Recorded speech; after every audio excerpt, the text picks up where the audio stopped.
Welcome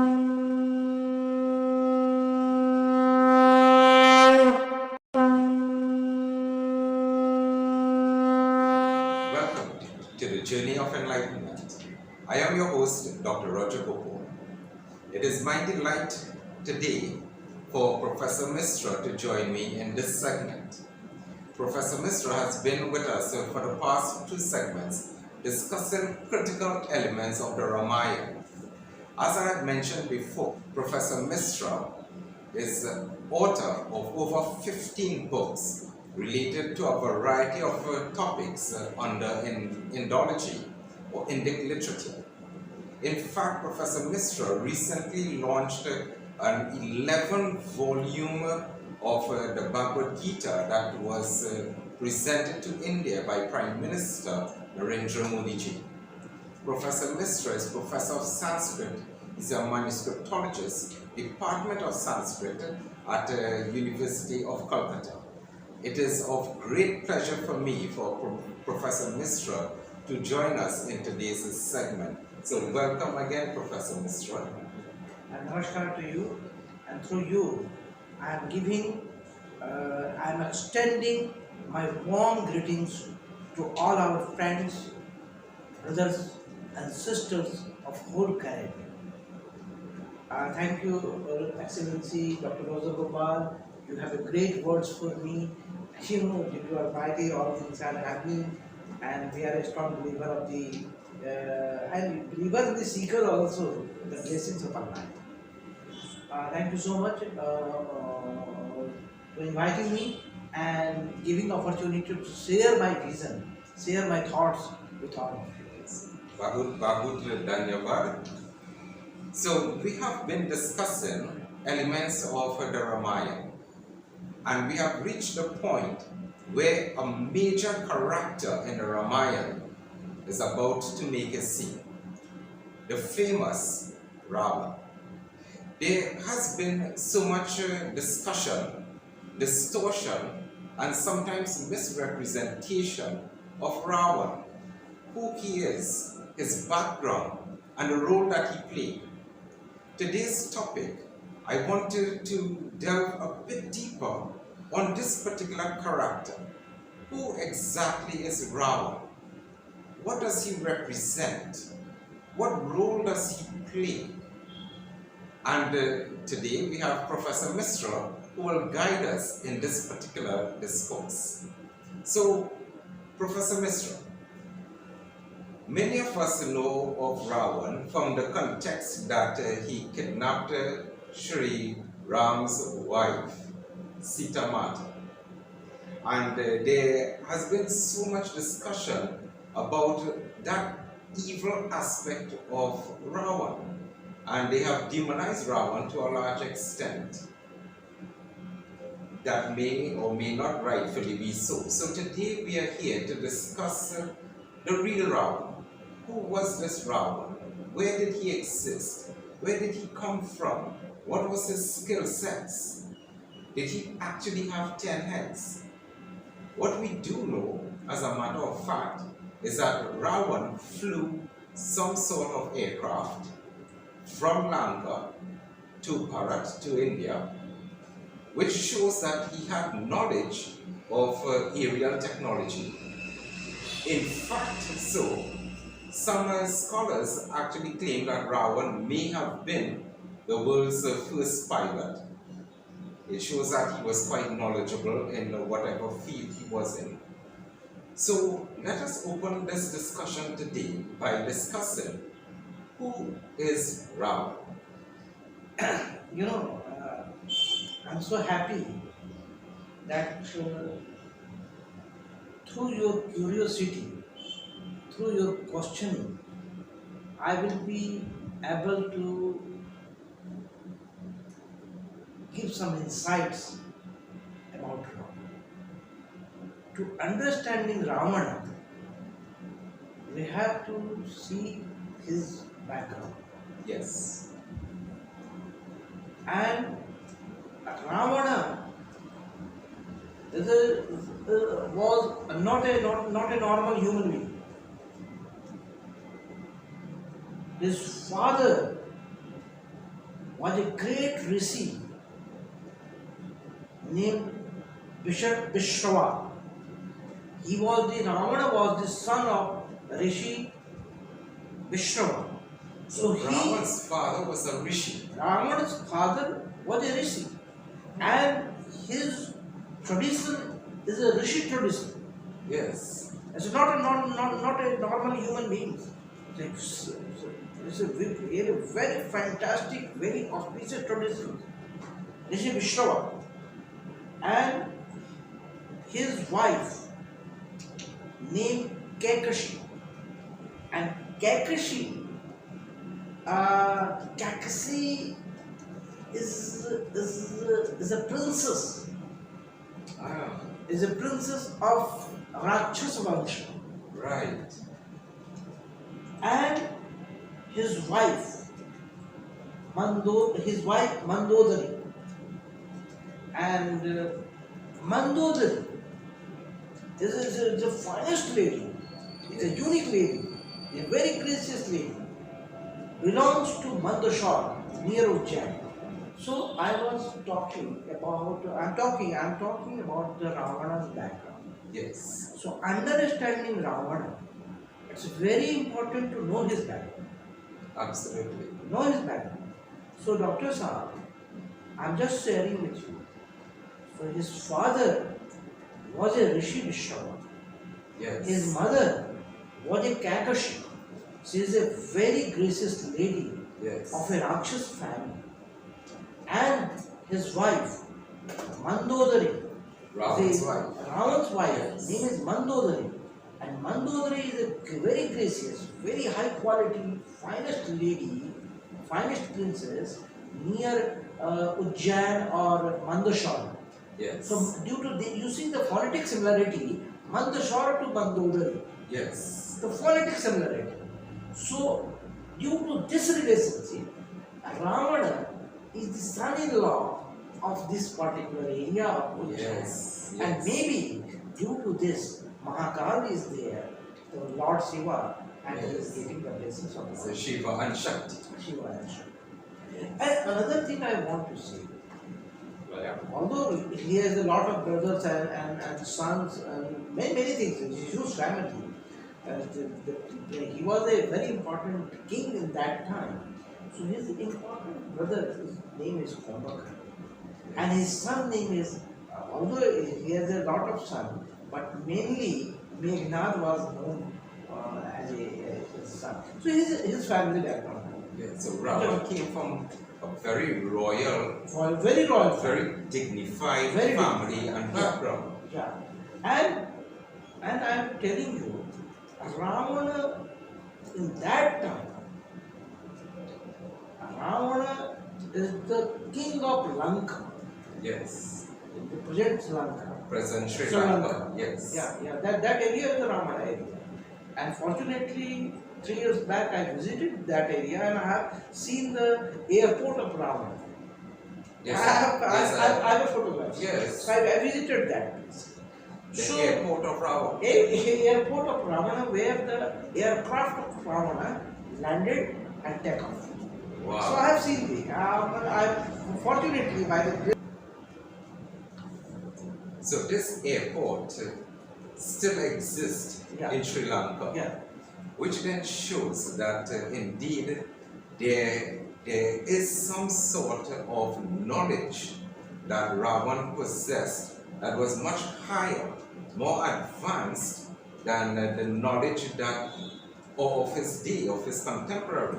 There was something about him, his insight, his enlightenment that was beyond what was normal to everyday mind. Yeah, Dr. Saab, I tell you regarding Ravana, the knowledge system. He was a king. He was not only king, he was a great Pandit of that time.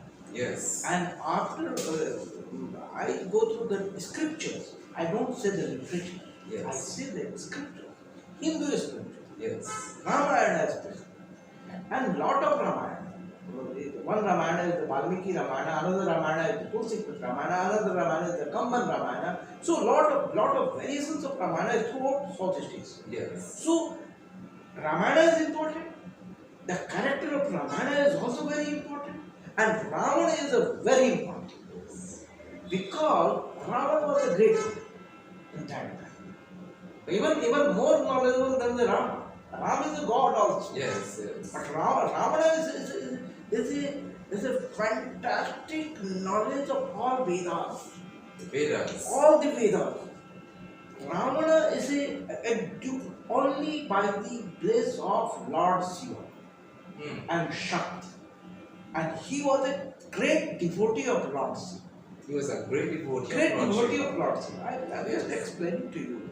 And I remember 20 years back, I was going through one manuscript in Jammu and Kashmir. And I was surprised to know that manuscript was, so name of that subject was Kumar Chandra, composed by Ravana. Why?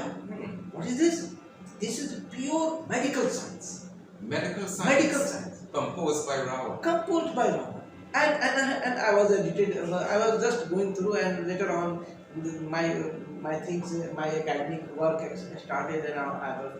So I'm just explaining Ravana as a very good exponent of Ayurveda.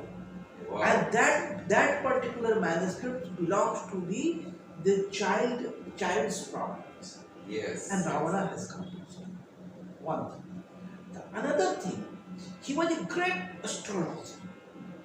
He has so much capacity, so much knowledge, so much the highest degree of knowledge, highest degree of wisdom. Ravana controlled all the planets. Wow. And when his son Indrajit was not born till that, his wife pregnant with unborn baby, later on born, and later on his name is Indrajit. Ravana desired, Ravana gave the instructions to all the planet. You come in that way, that time only my son will. So my planets child are will properly aligned Properly. for positivity. Positivity. Then that. So you see, Ravana is such a brilliant human being, such a knowledgeable person. Yes. He knows what is going on, what should be best for the society, what should be best for his. So his par excellence. So Veda, his Knowledge in the Vedas. knowledge of Vedas, knowledge of Ayurveda, knowledge of and I'm telling you, because he is Savite. Yes. He's a great devotee of Shiva and Shakti. Yes. So due to this, he is a great tantric. Yes. Why? Because Tantra Shastra. So that due to Tantra Shastra, very powerful, so he controlled all the planets. All the planets. So he is giving the instruction to the planet start to Yes. So due to knowledge, even present world, Even in the present world. even Yes. nowadays, Yes. knowledge is the best weapon. Yes. Knowledge is the best resources. Due to knowledge, we are speaking.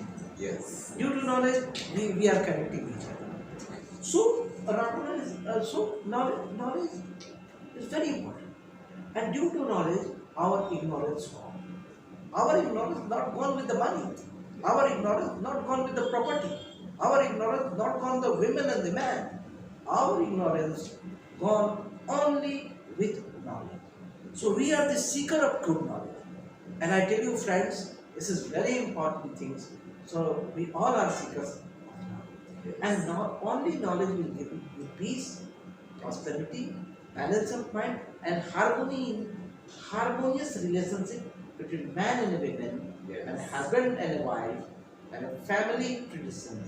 Everything depends on knowledge. So Ravan was an expert in aerial technology, Yes. thorough knowledge of the Vedas, Yeah. Ayurveda, medicine that is, Yes, medicine and surgery, both. and surgery, Yeah, astrology, yes, and a very wise king, yeah, born of the line of the rishis. yeah, true. So, what language do you think that he spoke in? I Yeah. realize that you said that you came across his Ayurvedic book. Yeah. So, what language? I'll tell you one thing. When the language comes, because his lineage through the Rishi traditions, Yes. he was a very knowledgeable person. The highest, finest knowledge he attained, he came. Yes.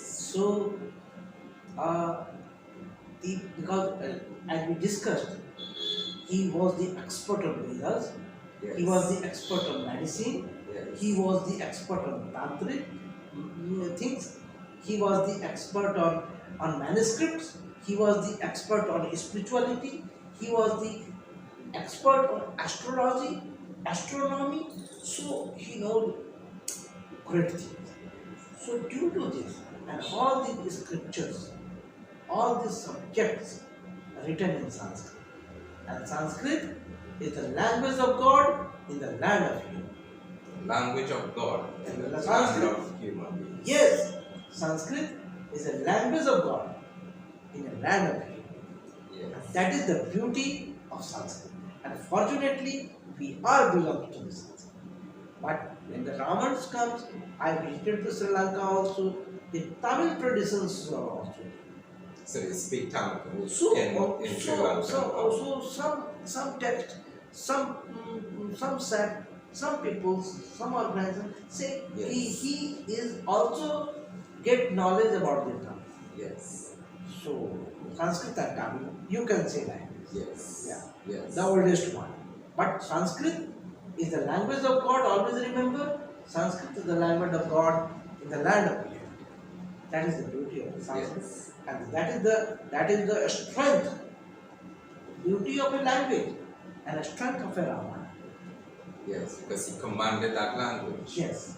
Now, I do plan on visiting Sri Lanka, Yeah. and I understand that his body is identified, well, at least the place where his body was buried. Tell me, how long ago was Ravana when he walked this into? You know, according to a research, even today, the tradition, the narratives say the dead body of a Ravana is safe in a cave, in a hills, in a dense forest, and so on. People say that. Yes. And people, sometimes people visited and say the 10,000 years back. The age of Ravana is very important. The age of Ravana is almost lakh. His lifespan was so huge. Normal people can't. Yes, yes. How come? Because, as we know, he is a great Pandit, he has a great knowledge, so his navel, Amrit was there. Ah, I see. And due to Amrit, due to immortal, Yes. his lifespan was so huge. Right. And when the Rama and the Ravana was fighting, Yes. when the Lord Ram and Ravana was fighting, that time Rama was just 39 years old. Ram was just 39 years Ram old. just 39 years old. Wow. And he was defeated to Ravana. And you know, another interpretation, Ravana knows this thing. Because he was the expert of astrology, astronomy, and Ravana's life is near about more than 12 lakhs years. And he was defeated by Rama that time, Lord Rama, just 39. Just 39 years old. 39 years old. Wow. So people should know the strength, the ability. Lord Rama is there. Yeah. So, Professor G, what you have shared with us today has been so insightful, giving us the background of Ravana, his lineage, his knowledge, his power, which many of us seem to miss or have a distorted view on this central character of the Ramayana called Ravana. So today we will end our discussion on Ravana, but there are critical lessons for all of us. It shows that we all possess this ability and opportunity to engage in learning. And learning isn't limited to just one aspect of life, but to subject ourselves to learn as much as we can. There's always an opportunity for us to increase our knowledge, an opportunity for us to increase our talent, to increase our skills, and apply that knowledge in almost any and everything that we do. As with Ravana, he was a great pilot, obviously. He was knowledgeable in the scripture. He had a wonderful devotion towards Lord Shiva, which meant that he had a spiritual aspect to him. He was knowledgeable in medicine and in surgery. He was knowledgeable about the stars and its alignment, which shows that he had a good understanding of life itself, in addition to his administrative work as king over Lanka. Some of us are unable to do one aspect of our lives properly. Here we are looking at an individual who mastered so many different aspects of his life. Much for us to learn from this character called Ravana. And thank you, Professor G, for joining me in this segment. And I'm looking forward to continuing this conversation in our next episode of Journey of Enlightenment. I say to you, Jai Shri Ram. Jai Shri Ram.